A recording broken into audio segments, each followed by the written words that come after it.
इस वीडियो को लाइक करें, हमारे चैनल को सब्सक्राइब करें, बेल आइकन जरूर प्रेस करें हमारी न्यू वीडियो सबसे पहले देखने के लिए। सब्सक्राइब करने के बाद ना घंटी बजा देना, ताकि जब भी मैं कोई न्यू वीडियो अपलोड करूं तो तुम्हारे फोन की घंटी भी बजे।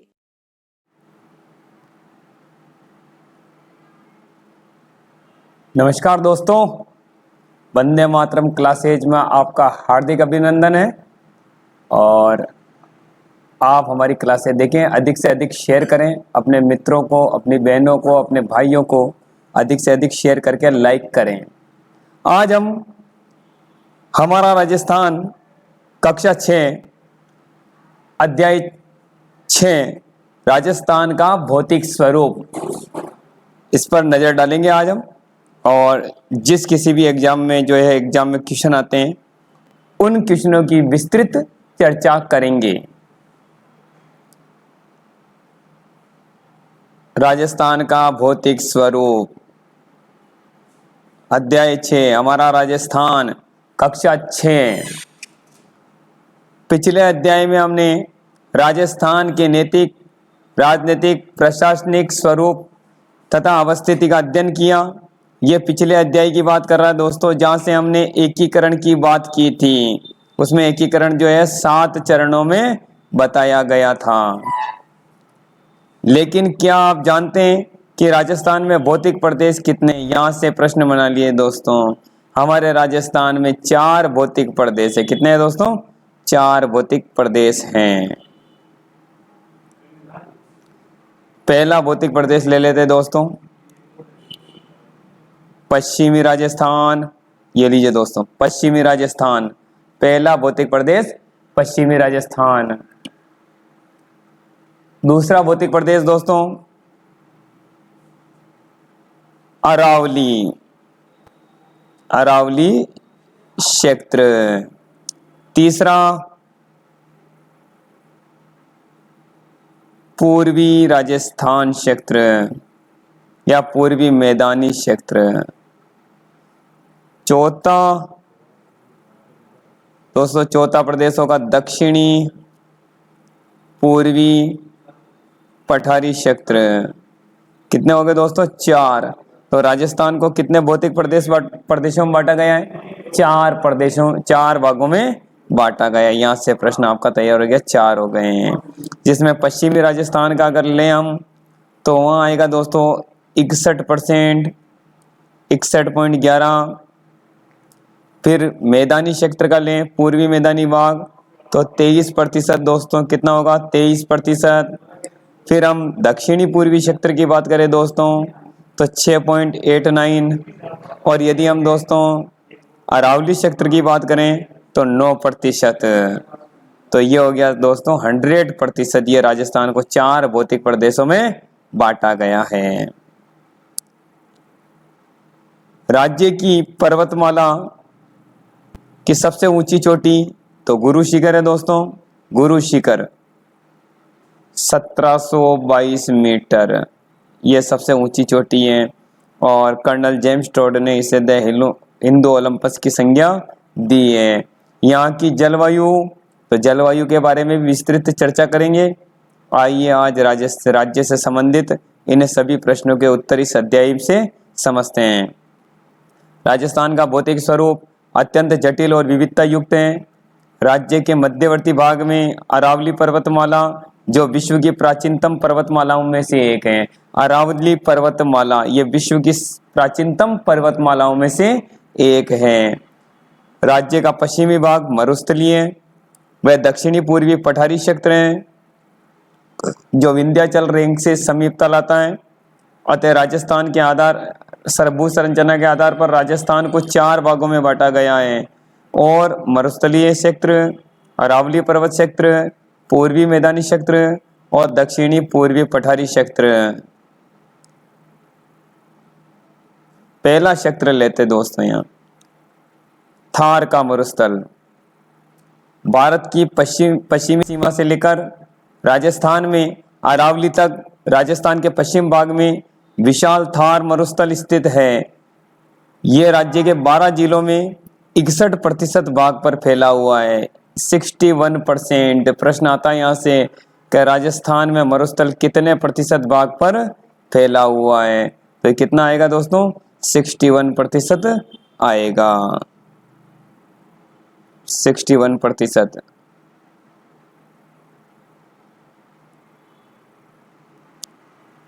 और कितने जिलों में, तो यहाँ 12 जिलों में, कितने में, 12 जिलों में फैला हुआ है।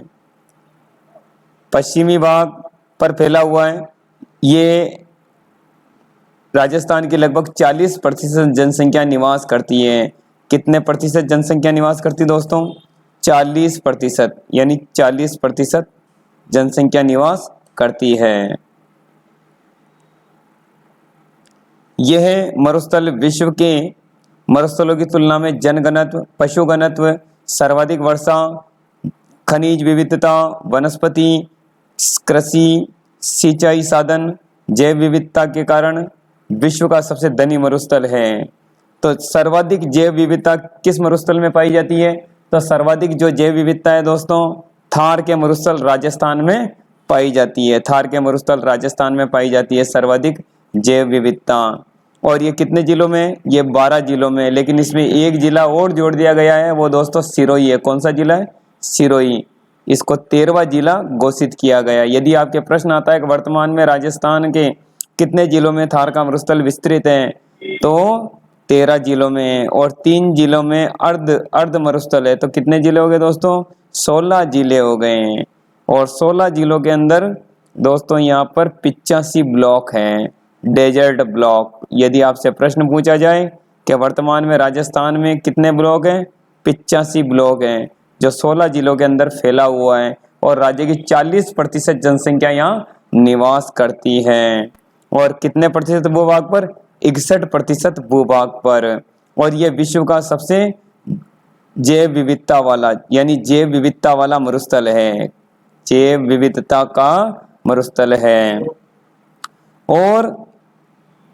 और इसकी एक खास विशेषता और है, इसका जो जनसंख्या घनत्व है दोस्तों, वो 103 व्यक्ति प्रति वर्ग किलोमीटर, कितना है, 103 व्यक्ति प्रति वर्ग किलोमीटर है। और इस क्षेत्र में सबसे न्यूनतम जो जनसंख्या घनत्व है वो जैसलमेर का है। किसका दोस्तों, जैसलमेर का है।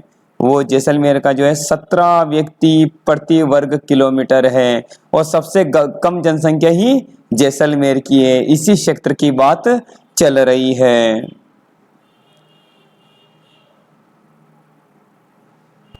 बाड़मेर, जैसलमेर, बीकानेर स्थित रेतीले मरुस्थल को भारतीय मान मरुस्थल, ग्रेट इंडियन डेजर्ट कहा जाता है। यदि आपसे प्रश्न किया जाए कि ग्रेट इंडियन डेजर्ट किनको कहा जाता है, कि यदि जैसलमेर में फैला हुआ मरुस्थल और बाड़मेर में फैला हुआ मरुस्थल और बीकानेर में फैला हुआ मरुस्थल, इन तीनों को मिलाकर द ग्रेट इंडियन डेजर्ट कहा जाता है। क्या कहा जाता है दोस्तों, द ग्रेट इंडियन डेजर्ट कहा जाता है। इसी क्षेत्र में रेतीली मिट्टी पाई जाती है। कौन सी वाली, बालू वाली रेत, बलुई रेत जिसे कहते हैं। और जो अपना स्थान बदलती रहती है। स्थान बदलने का मतलब क्या है दोस्तों, यहाँ कि उसके बड़े बड़े जो टीले बनते हैं, वो टीलों पर वहाँ हवाएं चलती है। ये हवाएं एक टीले को दूसरे स्थान पर ले जाती है। उनको क्या कहते हैं दोस्तों, उनको कहते हैं धरियन। क्या कहते हैं, धरियन। और ये धरियन की प्रक्रिया केवल मरुस्थलीय क्षेत्रों में पाई जाती है।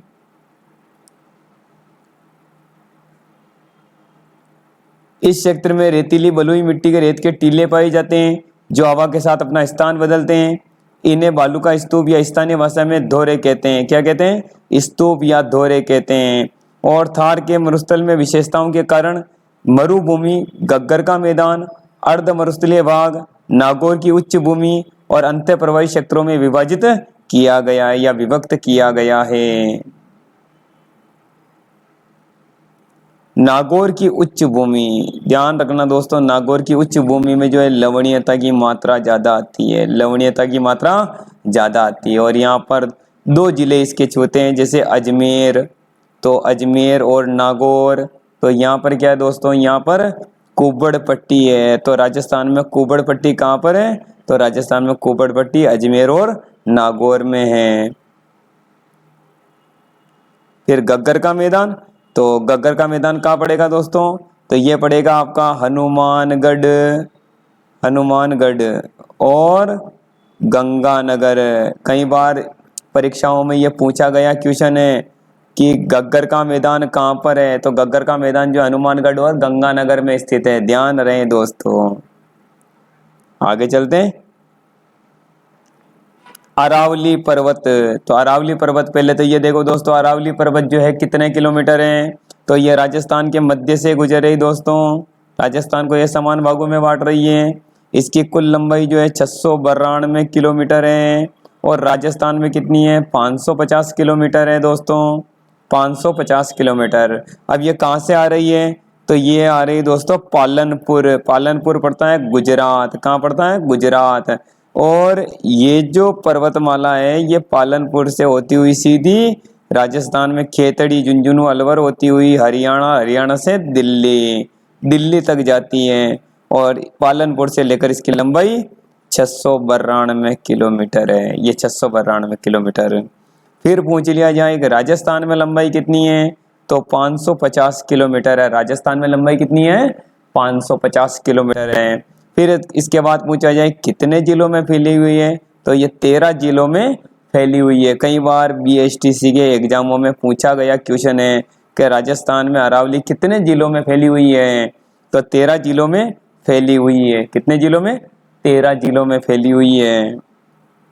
फिर यहाँ से और लेते हैं दोस्तों कि राजस्थान में कहाँ से प्रवेश करती है, तो सिरोही में एक जगह है दोस्तों खेड़ ब्रह्म, खेड़ ब्रह्म में प्रवेश करती है।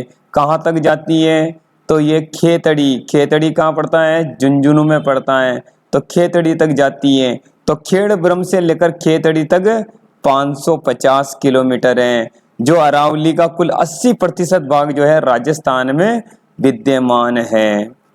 चले दोस्तों इसे पढ़ते हैं पहले। इसी प्रकार जो है टॉपिक आते रहेंगे और उन टॉपिकों में से हम आपको प्रश्न बताते रहेंगे कि इस टाइप से ये क्वेश्चन आते हैं, इस टाइप से ये क्वेश्चन आते हैं। हमारी क्लासों को आप अधिक से अधिक शेयर कीजिए, अधिक से अधिक लाइक कीजिए। समय समय पर हम आपको मोटिवेशन भी देते रहेंगे और क्लासें भी देते रहेंगे। और जैसे ही कक्षा 6 पूरी होती है तो कक्षा 7 की हमारा राजस्थान जो है वो भी बहुत जल्दी शुरू कर दी जाएगी। इसी प्रकार हम क्लास वाइज आपको जो है और चैप्टर वाइज भी पढ़ाएंगे, क्लास वाइज भी पढ़ाएंगे। प्रतिदिन हमारी क्लासें आपके लिए चलती रहेगी।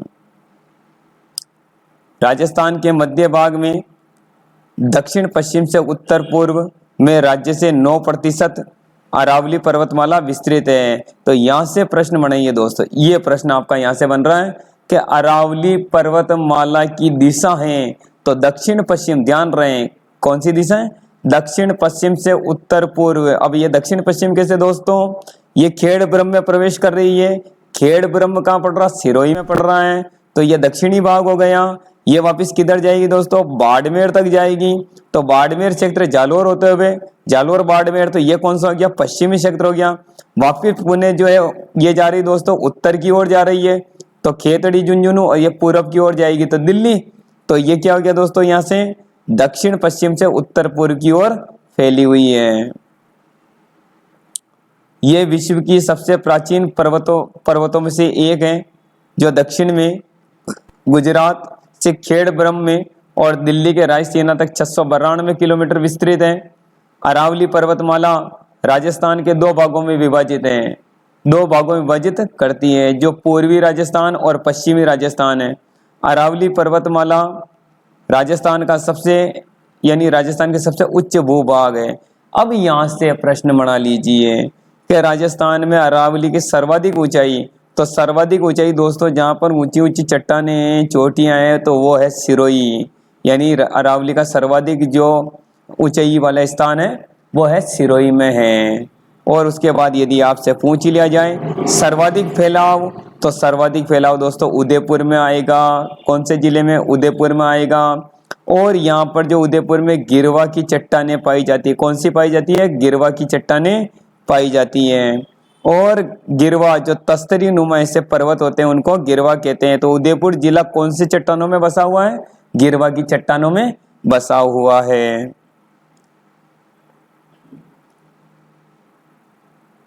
इस पर्वतमाला में विभिन्न प्रकार के खनिज संसाधन प्राप्त होते हैं और अरावली पर्वतमाला मरुस्थल की ओर प्रसार रोकती हैं और इस पर्वतमाला में अधिकांश नदियों का उद्गम होता है। क्या होता है दोस्तों? अधिकांश नदियों का उद्गम होता है। आपके कंपटीशन एग्जाम में एनीवे क्वेश्चन जो है किसी भी रूप में सिंगल वे नहीं पूछा जाएगा, वो यही कहेगा दोस्तों कि राजस्थान के भौतिक प्रदेश में कौन सा कथन असत्य है। तो आपको सत्य कथन निकालने के लिए इसी प्रकार पढ़ना पड़ेगा। यदि वे कह देता कि राजस्थान के परिप्रेक्ष्य में कौन सा कथन सत्य है, तो राजस्थान में अरावली पर्वतमाला से सर्वाधिक खनिज प्राप्त होते हैं, ए सही है बिल्कुल बात। और फिर कहता है कि अरावली पर्वतमाला जो है मरुस्थलीय प्रसार को रोकती है, ये भी सही है। फिर कहता है कि अरावली से सर्वाधिक नदियों का उद्गम होता है, ये भी सही है। फिर कहता है दोस्तों कि यहाँ से विभिन्न प्रकार की जड़ी बूटियां और दवाइयां पाई जाती, ये भी सही है। और ये मानसून को 2 भागों में बांटता, ये भी सही है। तो जो गलत कथन होगा वो आपके सामने वैसे भी आ जाएगा। प्रसार को रोककर पूर्वी दक्षिणी में वर्षा करती है, तो दक्षिणी राजस्थान में वर्षा करती है। इन्हीं कारण से अरावली को राजस्थान की जीवन रेखा कहा जाता है। प्रश्न यहाँ से बना लीजिए कि राजस्थान की जीवन रेखा किसे कहते हैं, तो अरावली को कहते हैं। और पश्चिमी राजस्थान की जीवन रेखा किसे कहते हैं, तो IGNP को कहते हैं। किसे कहते हैं दोस्तों? IGNP। पूरा नाम क्या है?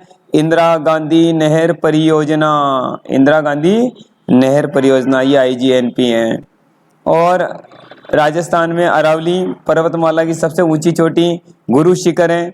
ये सिरोही जिले के माउंट आबू में स्थित है और 1722 मीटर है। कितनी है? 1722 मीटर है। इसी प्रकार हम चोटियों का और आपको क्रम बताते हैं। एक बार क्रम देख लीजिए दोस्तों कि माउंट आबू लेते, पहले गुरु शिखर ले लेते हैं, गुरु शिखर लेते हैं पहले, है ना, ये गुरु शिखर। तो इसकी ऊंचाई कितनी हो गई? 1722 मीटर। इसके बाद क्या लेंगे दोस्तों? तो इसके बाद आ जाएगी अपने गुरु शिखर से नीचे शेर। तो शेर कितनी आ जाएगी? 1597। इसके बाद आएगी आपके देलवाड़ा। तो देलवाड़ा कितनी आएगी दोस्तों? तो यहाँ आएगी 1442। फिर इसके बाद में आएगी दोस्तों यहाँ देलवाड़े के बाद जरगा। तो जरगा आएगी दोस्तों यहाँ से 1431। जरगा कितनी आएगी? 1431। फिर ले लेते हैं साहब अचलगढ़। अचलगढ़, तो अचलगढ़ भी जो है आपके 1380 मीटर है। इसी प्रकार का क्वेश्चन आपको दिया जाएगा।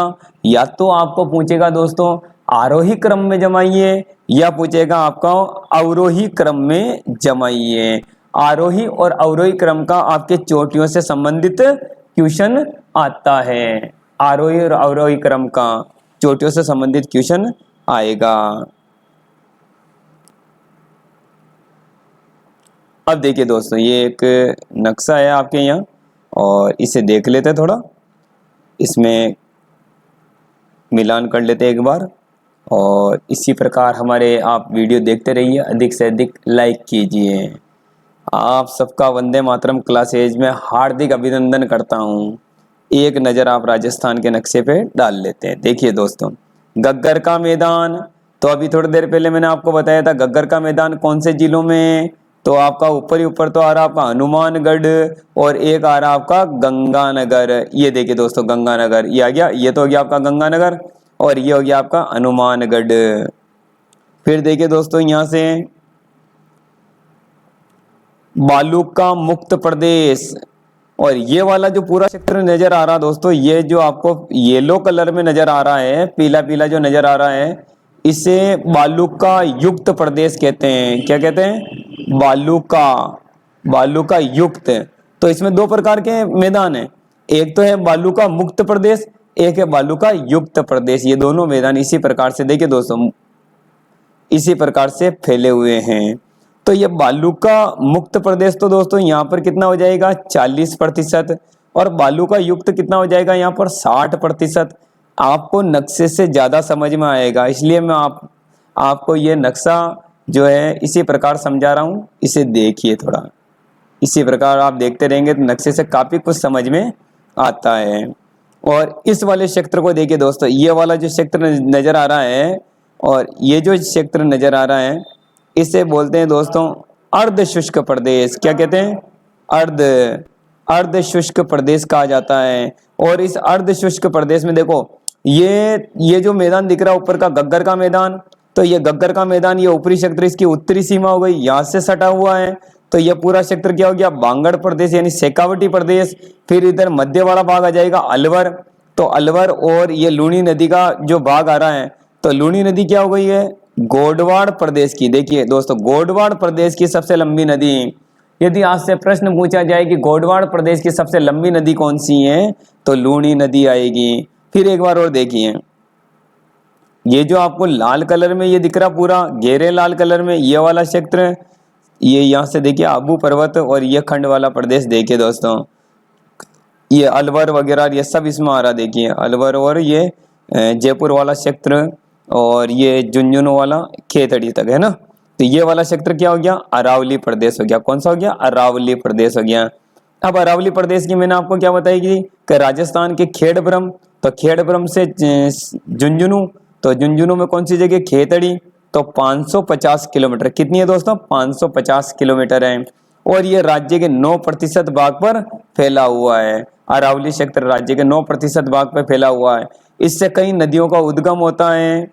इसमें कई सारे अपने राजस्थान के वन्य जीव पशु पक्षी निवास करते हैं और कई यहाँ पर वन्य जीव अभ्यारण्य भी है। इधर और देखिए दोस्तों, ये जो आपको ये पूरा ग्रीन कलर में नजर आ रहा है, ये ग्रीन कलर वाला दोस्तों ये राजस्थान का पूर्वी क्षेत्र है। और इस पूर्वी क्षेत्र में देखो दोस्तों, एक चीज है, आपको नई चीज देखने को मिलेगी। इसमें देखो, एक तो चंबल का मैदान आ रहा है और चंबल का मैदान के बाद बनास का मैदान आ रहा है। इस बनास के और चंबल के मैदान में एक मालपुरा का मैदान भी आता है। कौन सा आता है, मालपुरा का मैदान। और माही का मैदान भी आ रहा है दोस्तों, माही का मैदान। और यहाँ से और देखिए, माही नदी दक्षिणी राजस्थान की 12मासी सबसे लंबी नदी है। और वैसे चंबल जो है राजस्थान की सबसे लंबी नदी है 12मासी, जो 12 ही महीने तक बहती है। और ये जो बनास नदी है दोस्तों, बनास नदी जो है इसकी लंबाई 480 किलोमीटर है। ये राजस्थान की पूर्ण रूप से बहने वाली सबसे लंबी नदी है। यदि आपसे प्रश्न पूछा जाए कि पूर्ण रूप से राजस्थान की सबसे लंबी नदी कौन सी है, बनास है। ये खमनोर की पहाड़ियों से निकलती है। खमनोर की पहाड़ियाँ कहाँ पर है, राजसमंद क्षेत्र में। ये यहाँ से खमनोर की पहाड़ियों से निकलती है और राजसमंद से सीधी जाएगी बिलवाड़ा, बिलवाड़ा से अजमेर, अजमेर से टोंक, टोंक से ये सीधी सवाई माधोपुर। तो ये 6 जिलों के अंदर राजस्थान में बहने वाली नदी है। तो हमारे यहाँ चंबल, एक तो चंबल, एक आएगी आपकी बनास और एक आएगी लूनी। ये तीनों नदियां दोस्तों 6-6 जिलों में बहती है। अब इस वाले क्षेत्र को देखिए, पूरा आपको ग्रीन में नजर आ रहा है। और इस क्षेत्र को हाड़ौती का पठार वाला क्षेत्र भी कहते हैं। और इसका जो कुल क्षेत्रफल है वो 6.89% है। और इसमें 11% जनसंख्या निवास करती है। इसमें कोटा, बारा, बूंदी, झालावाड़, चित्तौड़गढ़, ये देखिए चित्तौड़गढ़, और बिलवाड़ा का दक्षिणी भाग, चित्तौड़गढ़ का पूर्वी भाग, ये वाला हिस्सा था प्रतापगढ़ का पूर्वी भाग। ये पूरा हिस्सा जो दोस्तों इसके अंतर्गत आता है। और ये कठोर चट्टानों से निर्मित है। कौन सी चट्टानों से, कठोर चट्टानों से निर्मित है। इधर एक क्षेत्र भी है दोस्तों, यहाँ से झालावाड़, इसे मानसून का प्रवेश द्वार कहते हैं झालावाड़ को। और आपके यहाँ पर जो वर्षा का प्रारंभ होता है, तो वर्षा करीब 40 दिन तक वर्षा जो है यहाँ आती है। कौन से क्षेत्र में, झालावाड़ क्षेत्र में। एक खास बात और है, इसे राजस्थान का चेरापूंजी भी कहते हैं झालावाड़ को। और इसी झालावाड़ क्षेत्र में कई नदियों का जो है प्रवेश होता है मध्य प्रदेश से आने वाली। वे नदियां किसकी सहायक नदियां हैं दोस्तों, चंबल की सहायक नदियां। किसकी है, चंबल की सहायक नदियां हैं। और ये झालावाड़ से सटीक देखो 12 जिला लग रहा है। 12 से इधर देखो आप कोटा लगेगा, कोटा से ऊपर वाला आपका बूंदी लगेगा और बूंदी का टच वाला जिला जो है भीलवाड़ा लगेगा। इसी प्रकार राजस्थान को नक्शे के माध्यम से समझा जा सकता है। जिस प्रकार मैंने आपको समझाया है, आप भी एक बार कोशिश करें और ऐसे नक्शों पर आप भरने का प्रयास करें। शुष्क रेतीले मैदान में तो मैंने आपको 2 चीज बताई थी। देखो, एक तो पूरा येलो आ रहा, ये तो हो गया बालू का स्तूप युक्त प्रदेश, एक इसके अंदर पूर्ण रेतीला आ रहा है तो बालू का स्तूप मुक्त प्रदेश। तो दो प्रकार का हो गया, यहाँ पर दो प्रकार हो गया, क्योंकि एक भाग तो युक्त तो आ जाएगा आपका 60% और मुक्त आ जाएगा आपका 40%।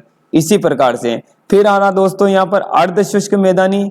अर्ध शुष्क का मतलब है आधा शुष्क मैदानी प्रदेश, जिसमें शेखावटी क्षेत्र आ रहा पूरा और बांगड़ क्षेत्र आ रहा है, तो ये अर्ध शुष्क के अंतर्गत आएगा।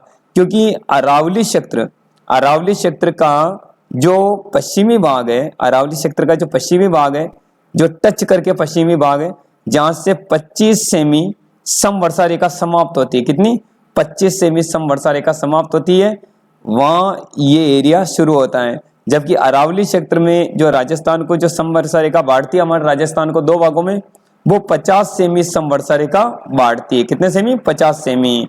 और वैसे राजस्थान का जो वर्षा का जो घनत्व है, औसत घनत्व, वो 57.51 या 58 सेमी, कितना 57.51 या 58 सेमी है। आगे चलते हैं दोस्तों। फिर अरावली क्षेत्र आ रहा है, तो अरावली क्षेत्र भी मैंने आपको कितना बताया, यहाँ पर 9% बताया, और इसी 9% में कितने 10% जनसंख्या निवास करती है। फिर मैदानी क्षेत्र मैंने आपको बताया था दोस्तों 23%, जनसंख्या 39% निवास करती है, और सर्वाधिक जनसंख्या घनत्व इसी क्षेत्र का है, और सर्वाधिक जनसंख्या घनत्व वाले जिले भी इसी क्षेत्र में, जैसे जयपुर का 595 व्यक्ति प्रति वर्ग किलोमीटर। और फिर आ जाता दोस्तों भरतपुर, तो भरतपुर का 503 व्यक्ति प्रति वर्ग किलोमीटर। फिर आ जाता दोस्तों दौसा के, कौन सा आ जाएगा? दौसा, तो दौसा कितना आएगा? 478 प्रति व्यक्ति वर्ग किलोमीटर। और इसके बाद आता दोस्तों अलवर, तो अलवर का क्षेत्र कितना होगा जनसंख्या घनत्व? 438 व्यक्ति प्रति वर्ग किलोमीटर। तो सर्वाधिक जो जनसंख्या घनत्व है दोस्तों राजस्थान में, वो है पूर्वी मैदानी क्षेत्र का। किसका है? पूर्वी मैदानी क्षेत्र का। फिर है हाड़ौती का पठार, तो हाड़ौती का पठार में मैंने आपको क्या बताया था? कोटा, बारा, बूंदी, झालावाड़, भीलवाड़ा का दक्षिणी भाग और चित्तौड़ का पूर्वी भाग, ये इसी क्षेत्र में आता है। और इस क्षेत्र में पता होना चाहिए, इसका क्षेत्र आपका कितना बताया? 6.89%, और इसमें जनसंख्या 11%। ये प्रश्न आपसे पूछा जा सकता है परीक्षाओं में, कभी हाड़ौती क्षेत्र का जनसंख्या कितनी निवास करती है? और ये साहब आपके 11% जनसंख्या निवास करती है। अब पूर्वी मैदान की ओर चलते हैं। पूर्वी मैदान, राजस्थान के पूर्वी मैदान चंबल, बनास, बाण, गंगा और उनकी सहायक नदियों द्वारा निर्मित है। यहाँ पे देखो दोस्तों कि राजस्थान की बारहमासी नदी चंबल का नाम आ रहा है, बनास का नाम आ रहा है। ये बारहमासी नहीं, ये पूर्ण रूप से राजस्थान की सबसे लंबी नदी है। फिर बाण गंगा का नाम आ रहा है। तो चंबल के बाद राजस्थान की दूसरी नदी लंबी है, जो अपना सीधा जल, जैसे चंबल सीधा जल डालती है यमुना में, उसी प्रकार सीधा जल जो है बाण गंगा भी डालती है। और ये बाण गंगा नदी दोस्तों बेराट की पहाड़ियों से निकलती। कहां से निकलती है? बेराट की पहाड़ियों से निकलती, जयपुर से, जयपुर की बेराट की पहाड़ियों से निकलती है। और यही बाण गंगा नदी पर दोस्तों एक बांध बनाया गया है, जिसका नाम है अजान बांध। क्या नाम है? अजान बांध। और अजान बांध की जलापूर्ति किससे की जाती है? ये जो इसका पानी होता है वो कहाँ पहुंचाया जाता है? तो अपने एक राजस्थान में केवला देव राष्ट्रीय उद्यान है भरतपुर, तो भरतपुर के केवला देव राष्ट्रीय उद्यान में जलापूर्ति की जाती है। और इसी नदी के कारण जो है केवला देव राष्ट्रीय उद्यान को जो है हम लोग नम भूमि क्षेत्र भी कहते हैं, नम भूमि क्षेत्र।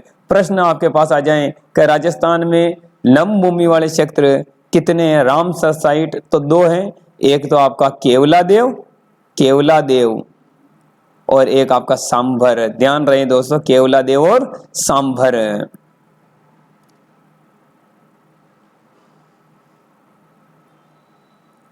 ये मैदान राज्य के 23% भाग पर फैला हुआ है। अभी थोड़ी देर पहले मैंने आपको बताया था 23% भाग पर 39% जनसंख्या निवास करती है। चंबल नदी के आसपास कोटा, धौलपुर तक का क्षेत्र नाली अपर्दन। अब नाली अपर्दन जो सर्वाधिक अपर्दन होता है, अपर्दन किसे कहते हैं कि जब नदी बहती है और बहने से जो मिट्टी का कटाव होता है उसे अपर्दन कहा जाता है, क्योंकि उपयुक्त मिट्टी एक स्थान से बहकर दूसरे स्थान पर पहुंच जाती है। तो नाली अपर्दन के कारण अत्यधिक ऊबड़ खाबड़ जगह हो गई, और ऊबड़ खाबड़ जगह को क्या कहते हैं? तो ध्यान रहेगा दोस्तों, बीहड़ बन जाते हैं, बीहड़। तो सर्वाधिक बीहड़ कहाँ पर है? तो सर्वाधिक बीहड़ जो है मैंने आपको पहले भी बता चुका हूँ, सर्वाधिक बीहड़ आपका सवाई माधोपुर में। कहाँ पर है? सवाई माधोपुर में। उसके बाद धौलपुर में। तो ऊबड़ खाबड़ भूमि, खड्ड युक्त भूमि बन जाती है, ऊबड़ खाबड़ भूमि या खड्ड युक्त भूमि बन जाती है। फिर इसके बाद क्या आ रहा दोस्तों? तो जिसे चंबल के बीहड़ या डांग या उत्कात भूमि कहते हैं। तो प्रश्न यहां से बना लो कि राजस्थान में सर्वाधिक उत्कात भूमि का निर्माण किससे होता है? तो चंबल नदी से होता है। किससे होता है? चंबल नदी से होता है। और चंबल नदी से बीहड़ भी बनते हैं और डांग भी बनते हैं। और डांग क्षेत्र जो है दोस्तों करौली क्षेत्र में बनता है, इसे डांग ऑफ लैंड भी कहा जाता है। तो राजस्थान में डांग ऑफ लैंड किसे कहा जाता है? करौली को कहा जाता है। फिर दोस्तों यहां से देखिए, वापिस नाम से जाना जाता है से आगे, राजस्थान के सबसे उपयुक्त सर्वाधिक जनघनत्व वाले क्षेत्र, इसी क्षेत्र में 40% जनसंख्या लगभग निवास करती है। तो सर्वाधिक जनघनत्व, अभी थोड़ी देर पहले मैंने आपको बताया था जयपुर, तो जयपुर का 595 व्यक्ति प्रति वर्ग किलोमीटर बताया था। और इसी हिसाब से इसका एक है भाई भरतपुर, क्या आएगा दोस्तों? भरतपुर। ये भरतपुर का कितना बताया आपको? 503 भरतपुर का। फिर आपका दौसा, तो दौसा का 478 व्यक्ति प्रति वर्ग किलोमीटर। फिर आएगा अलवर, तो अलवर का 438 व्यक्ति प्रति वर्ग किलोमीटर। तो इस हिसाब से सर्वाधिक जनघनत्व वाले जो जिले हैं वो पूर्वी राजस्थान में हैं। राजस्थान के दक्षिणी भाग में बांसवाड़ा, देखिए दोस्तों यहाँ दो क्षेत्र के नाम आ रहे, बांसवाड़ा और प्रतापगढ़। कई बार पूछा है, ये माही नदी का क्षेत्र है। किसका है? माही नदी का क्षेत्र है। और माही मैदान भी कहते हैं और छप्पन का मैदान भी कहते हैं। तो राजस्थान में छप्पन का मैदान कहाँ पर है? तो बांसवाड़ा और प्रतापगढ़ जिलों में फैला हुआ है, क्योंकि इसी क्षेत्र में जो है 56 नदी नालों का प्रवाह क्षेत्र, कितने? 56 नदी नालों का प्रवाह क्षेत्र होता है। इसी कारण इसे क्या कहते हैं? छप्पन का मैदान कहते हैं। और यदि आपसे पूछ ले 56 की पहाड़ियां कहाँ पर है? तो वो बाड़मेर में है। गोलाकार, एक जैसी गोलाकार 56 पहाड़ियां हैं, इसलिए उनको क्या कहते हैं? 56 की पहाड़ियां कहते हैं, जो ग्रेनाइट से युक्त हैं, ग्रेनाइट। और अगर आपसे पूछ ले ग्रेनाइट सिटी किसे कहते हैं? तो जालोर को कहते हैं, ग्रेनाइट सिटी जालोर को कहते हैं। तो राजस्थान की दक्षिणी भाग में बांसवाड़ा प्रतापगढ़ जिलों में माही नदियों के सहायक द्वारा कुछ निर्मित मैदानी भाग हैं, जिन्हें माही मैदान के रूप में जाना जाता है। 56 गांवों के समूह एवं 56 नदी नालों से निर्मित मैदान के कारण इसे 56 का मैदान भी कहते हैं। और इसी 56 के मैदान को जो है प्रतापगढ़ में कांठल का मैदान भी कहा जाता है। और कांठल क्षेत्र जो है प्रतापगढ़ में। इसके कई बार क्वेश्चन आते हैं दोस्तों यहाँ से कि कांठल का ताजमहल किसे कहते हैं? कांठल का ताजमहल एक है काका जी की दरगाह, कांठल का ताजमहल कहलाता है। अब दक्षिणी पूर्वी पठार, तो मैं हाड़ौती क्षेत्र की बात करूंगा। और अभी कुछ ही समय पूर्व मैंने आपको हाड़ौती के बारे में बताया था, जिसमें कोटा, बारा, बूंदी, झालावाड़ ये क्षेत्र आते हैं। और ये मैंने आपको बताए थे दोस्तों यहाँ से 6.89%, और इस पर जो है 11% जनसंख्या निवास करती है। राजस्थान के दक्षिणी पूर्वी भाग को प्राचीन काल में हाडा वंशी शासकों के क्षेत्र होने के कारण हाड़ौती का पठार कहा जाता था। तो यहाँ पर किस वंश ने आधिपत्य किया था? हाडा वंशी शासकों ने। राज्य के लगभग 7%, मैंने आपको बताया था दोस्तों 6.89, तो ये लगभग क्या हो गया? 7% भाग में फैले हुए हैं। राज्य के 7% भाग में फैले हैं।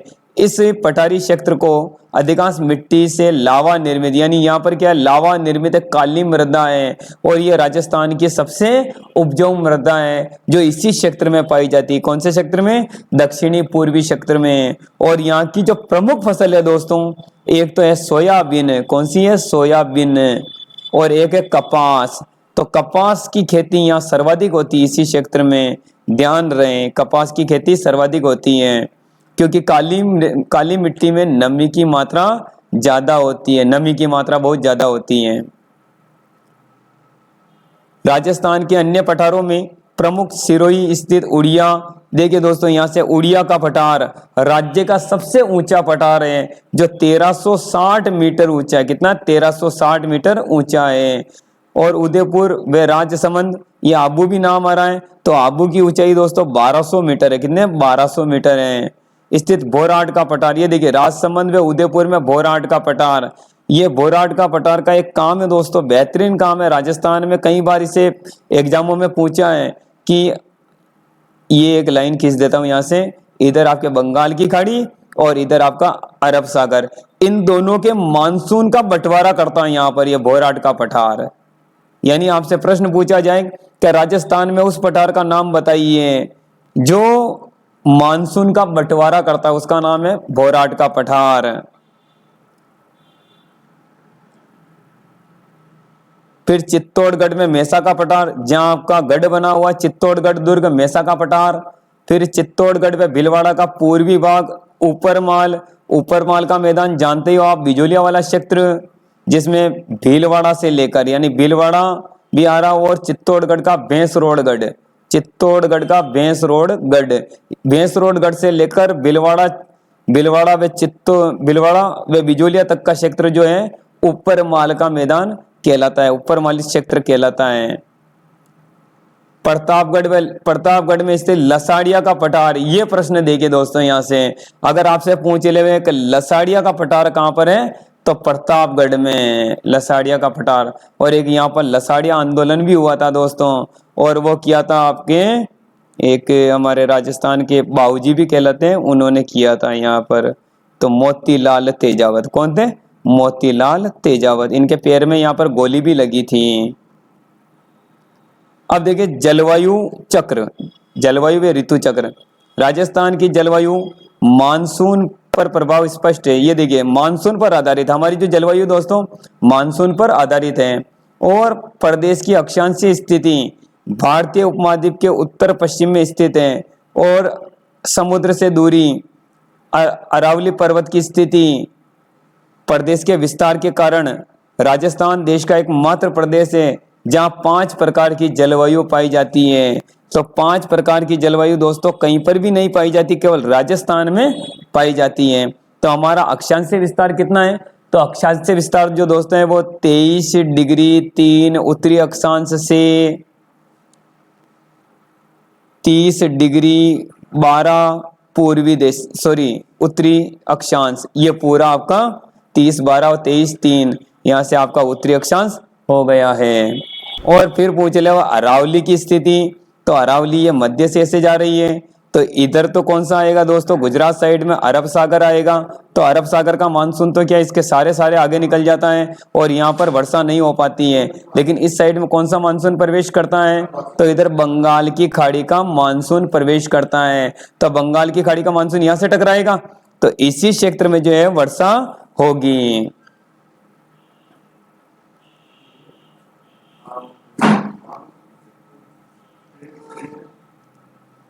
जहां राज्य में पश्चिमी में 61% भाग है शुष्क व अर्ध शुष्क मरुस्थलीय क्षेत्र जलवायु है।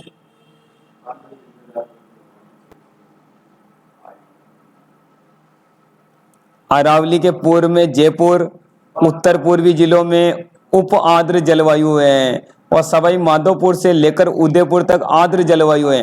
तो सवाई माधोपुर वाली बात कर रहा है, तो सवाई माधोपुर क्या आ रहा है दोस्तों? ये पूर्वी क्षेत्र में आ रहे हैं, तो पूर्वी वाले क्षेत्र में क्या आएगी? आर्द्र जलवायु आएगी। कौन सी आएगी? आर्द्र जलवायु आएगी, जहां नमी की मात्रा सर्वाधिक पाई जाती है। फिर पूछते हैं दोस्तों यहाँ से भाई औसत वर्षा, तो औसत वर्षा इसी क्षेत्र की 100 सेमी है। और जलवायु की अवस्थाओं के कारण यहाँ पर कहा जा सकता है कि राजस्थान के अन्य प्रदेशों की तुलना से ये अधिक शुष्क है। ये देखिए दोस्तों, यहाँ से क्या पश्चिमी विक्षोभ आता है इधर से, तो इसी पश्चिमी विक्षोभ के कारण इस क्षेत्र में जो है सर्वाधिक वर्षा होती है। फिर कुछ वर्षा जो है अरब सागर के मानसून से इसी क्षेत्र में होती हुई जाती है, यहाँ पर रुक जाती है और ये वर्षा जो आगे निकल जाती है। तो यहाँ पर तो है 25 सेमी सम वर्षा रेखा, और इसी क्षेत्र में यहाँ पर 50 सेमी सम वर्षा रेखा। और ये वाला क्षेत्र दोस्तों, ये पूरा जो क्षेत्र दिख रहा है आपका, ये क्षेत्र जो है आपका सर्वाधिक वर्षा वाला क्षेत्र है, जो पूर्वी क्षेत्र कहलाता है। कौन सा क्षेत्र? पूर्वी क्षेत्र कहलाता है।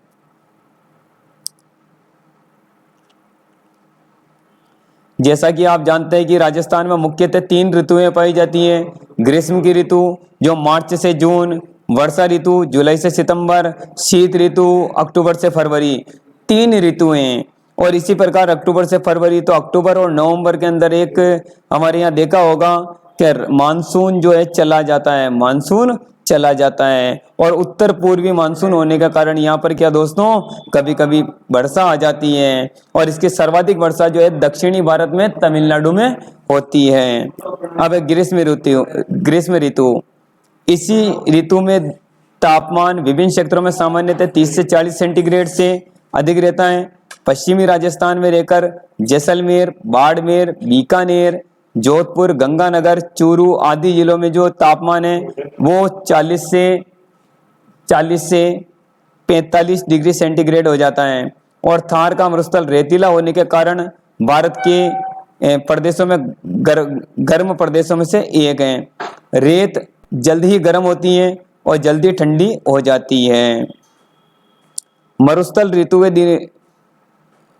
में ऋतु के दिन में तापमान बहुत ज्यादा बढ़ जाता है और रात में कम हो जाता है। लेकिन दैनिक जो तापांतर है, दैनिक तापांतर में कौन है दोस्तों, तो दैनिक तापांतर में जो है आपका जैसलमेर जिला है, जहां पर जो है तापमान बहुत ज्यादा होता है।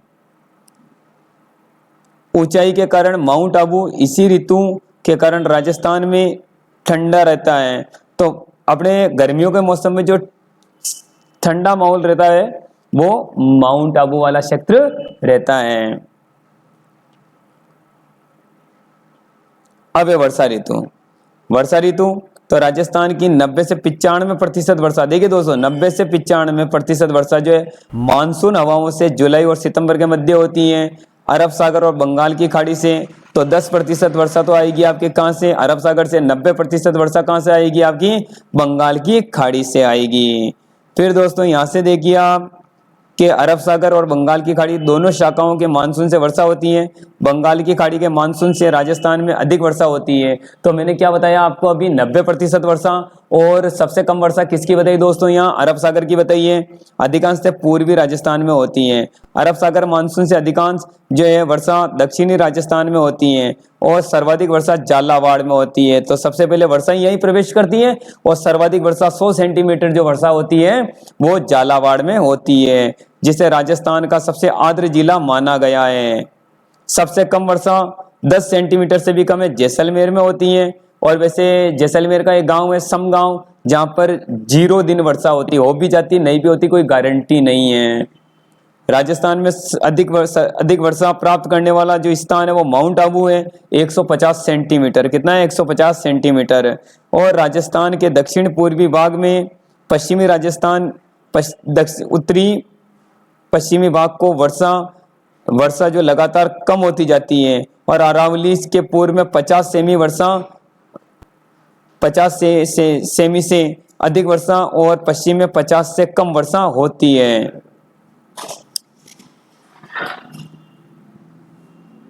शीत ऋतु, राजस्थान में शीत ऋतु तापमान धीरे धीरे कम होता जाता है।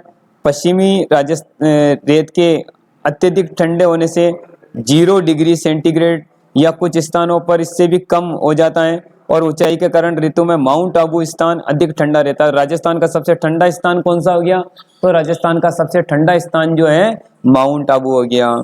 फिर इस ऋतु में आकाश साफ रहता है और मंद गति से पवनें चलती है। उत्तर भारत से आने वाली शीत लहर जो इसमें ठंड बढ़ जाती है। अब है अकाल व मरुस्थलीकरण। राजस्थान में, विशेषकर पश्चिमी राजस्थान में बार बार अकाल व सूखा पड़ता है।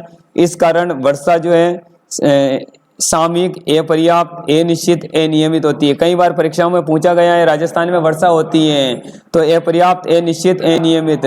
इसके कारण पशु पक्षियों के लिए चारा और पानी, मनुष्यों के लिए अनाज, पेयजल की कमी होती जाती है, जिसे अकाल कहा जाता है। तो कई बार राजस्थान में अकाल पड़ा है, छपनिया का अकाल भी पड़ा है, जिसमें चारे और पानी की जो है कमी हो गई थी।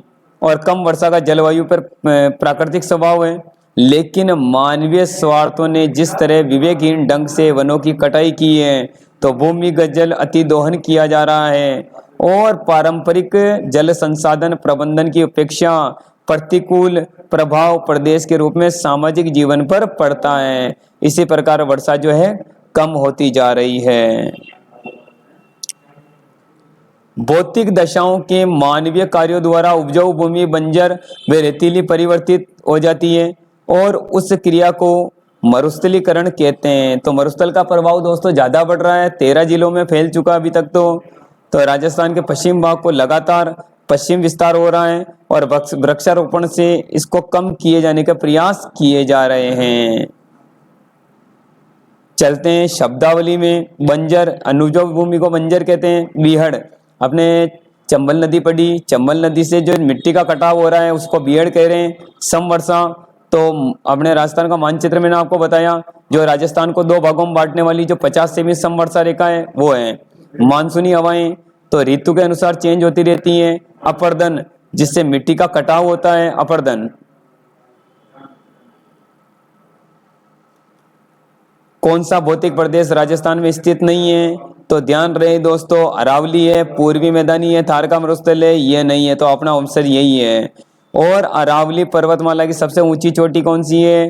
तो ये गुरु शिखर है। तो दूसरी चोटी ये माउंट एवरेस्ट नहीं है, कंचनजंगा नहीं है। चंबल नदी के आसपास वाले क्षेत्र को चंबल नदी के कारण यानी बीहड़ के कारण या अपर्दन के कारण, मिट्टी के कटाव के कारण जो अपर्दन अत्यधिक उबड़ खाबड़ हो गया है और उपजाऊ भूमि बंजर व रेतीली मिट्टी से जो है रेगिस्तान कहलाता है। उपजाऊ बंजर भूमि जो रेगिस्तान कहलाता है। इसी प्रकार ये प्रश्न जो है आपको पढ़कर करने होंगे दोस्तों। और आपने जो मुझे समय दिया उसके लिए धन्यवाद। और इसी प्रकार हमारी क्लासें देखते रहिए। वंदे मातरम क्लासेज में आपका हार्दिक अभिनंदन है। और हम जो है कक्षा 7 की क्लास भी बहुत जल्दी चालू करेंगे और शुरू होते ही पहले आपके पास जो है बेल आइकन आ जाएगा, नोटिफिकेशन आ जाएगा। आप उस बेल आइकन और नोटिफिकेशन को दबाइए और हमारी क्लास अधिक से अधिक आप शेयर कीजिए। जय हिंद, जय भारत।